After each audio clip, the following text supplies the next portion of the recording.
அன்பார்ந்த சகோதர சகோதரிகளே, இயேசு கிறிஸ்து நாமத்தினால உங்களை நான் வாழ்த்துகிறேன்.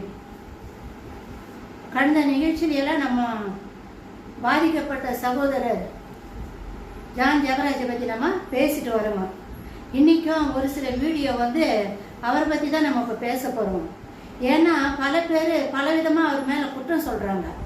அவங்க என்ன போய் பார்த்த மாதிரி குற்றம் சொல்கிறாங்க. நான் கூட ஏற்கனவே வீடியோவில் பேசியிருக்கிறேங்க. ஏப்ரல் மாதம் 11ஆம் தேதி 8 மணிக்கு நம்ம பரலோகத்தில் நீதிமன்றத்தில் இவரை பற்றி நம்ம வழக்கு தாக்கல் செய்திருந்தோம்.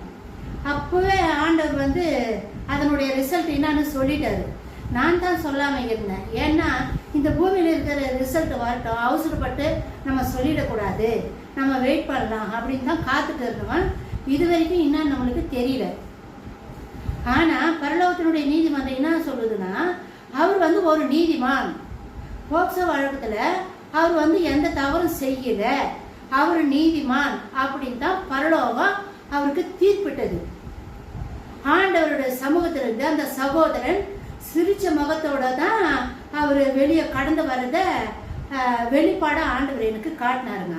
அந்த தைரியத்தில் தான் முதல் வீடியோ சகோதரர் ஜான் ஜெபராஜை பற்றி நான் வீடியோ போட்டு இருந்தோம்.